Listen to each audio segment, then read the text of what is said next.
trong cái này tôi lấy thì bé sao đâu ấy. Đây cho không.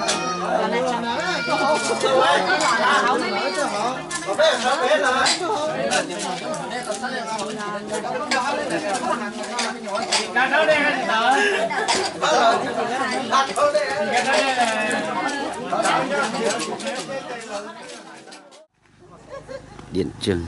ở tụt tết chết của nhớ nhớ con là té rồi. Cái chỉ cho nhớ kính này này hả? cái nhớ còn là nó không lại đây. Có chơi thế gì xuống.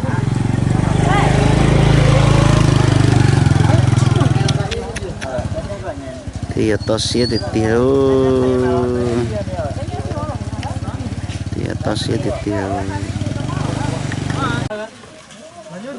Một cái chim là, cái chim là. Rồi một cái mẹ số. Tôi rồi.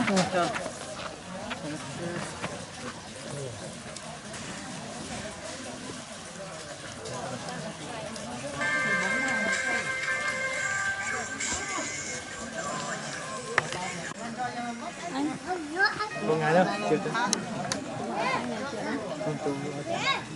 Sắp rồi.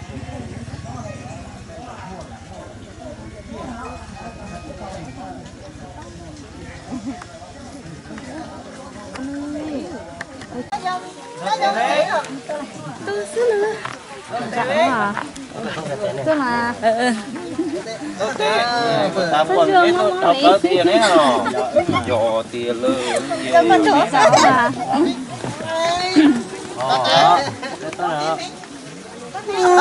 Dọc, họ nhau rồi rùa bố, lọt xí bố. Tớ tệ đó, nó là cũng.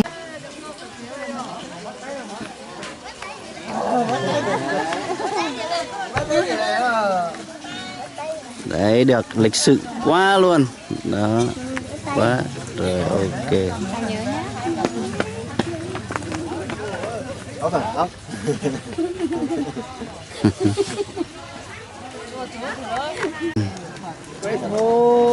Bé tôi rồi. Đã lù. Ôi, của chó bên lư tao co họ trong cần tiền của chị nhau tha. Của chó bên lư tao co. Tiền này này. Đó, Cái gì đó. là chỉ tôi tao. Nhưng biết tôi thì nó biết tôi đâu vậy à.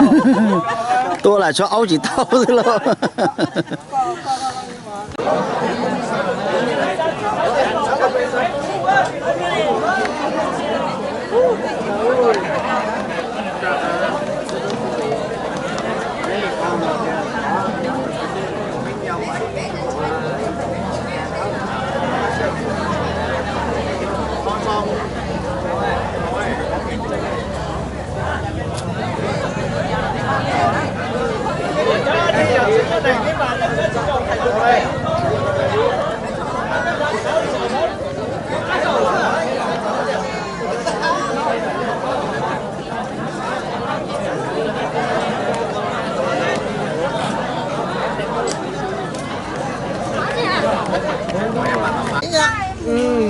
Đặt tên đi. Cái gì hết? Đặt tên bắt tay rồi. Đấy. Đó tiền. Nhà chỉ thiếu là bắt tay con dâu á, không phải không biết con dâu á.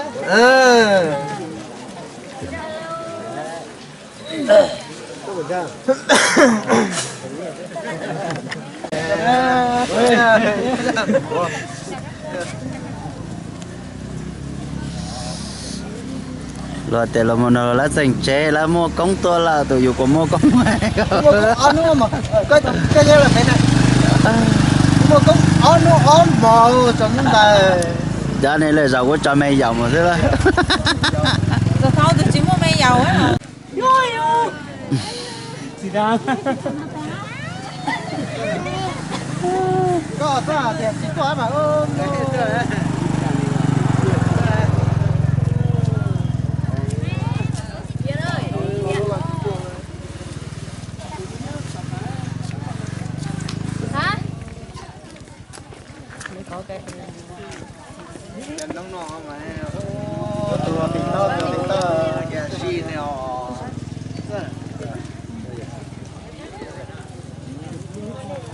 Bắt tay chứ gì.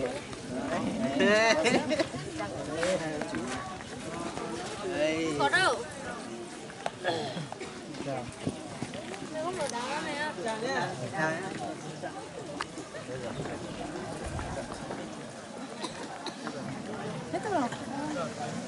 Hết tôi là.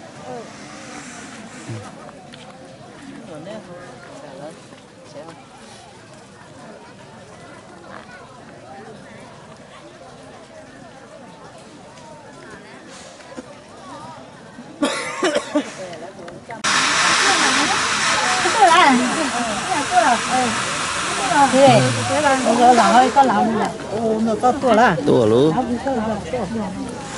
Tua ăn à? Tua hả?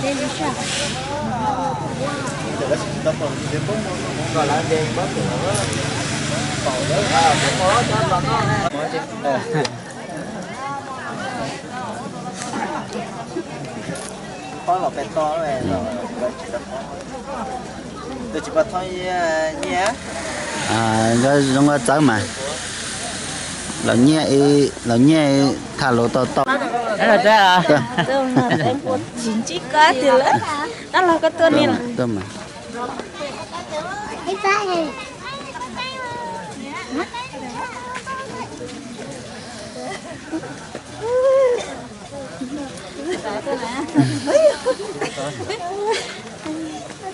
Đó nè.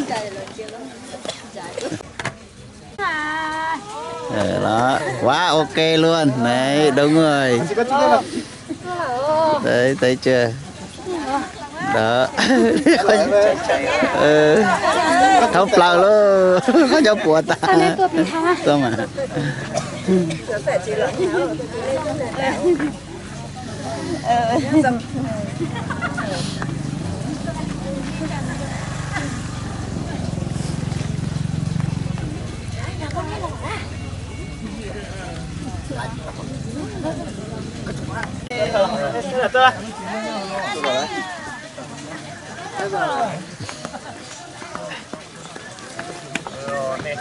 Chốt luôn mà.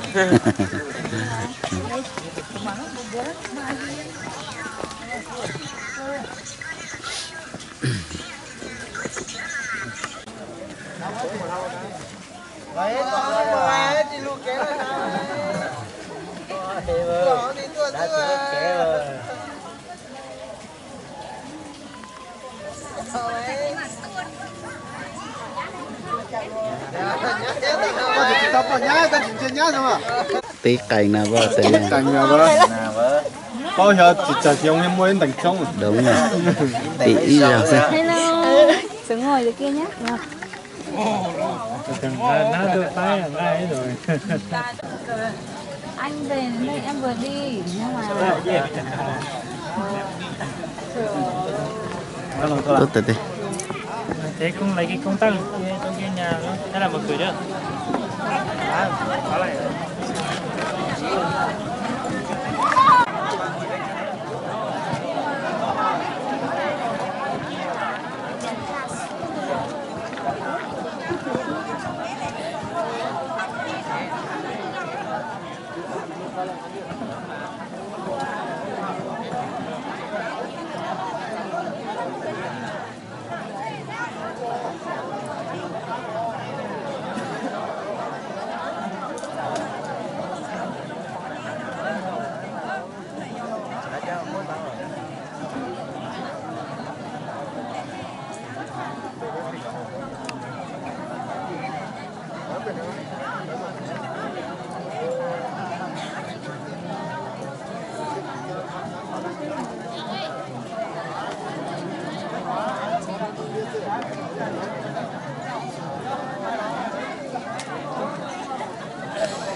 Anh rồi anh tâm mình.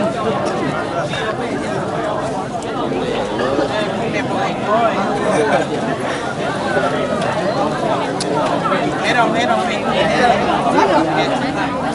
vậy nên tụi mình nói chuyện lại. Mình nói một câu đâu.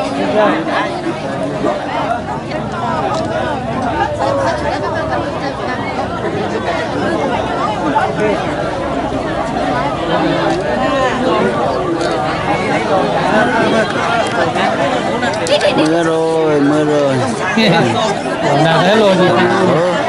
Bây giờ thanh niên là cái này cầm máy. Nè chụp là chụp liên tục đó.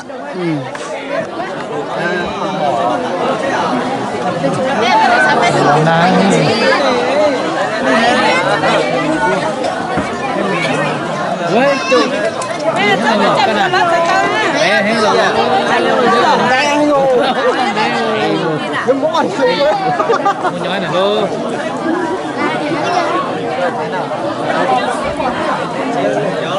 Rồi.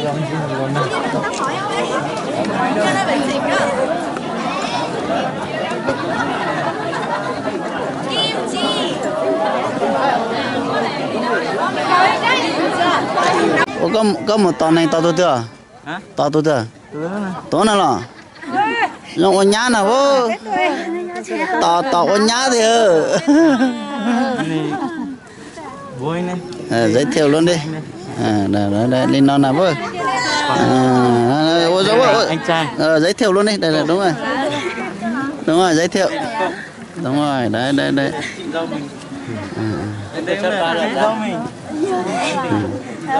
Chanh lô, chanh.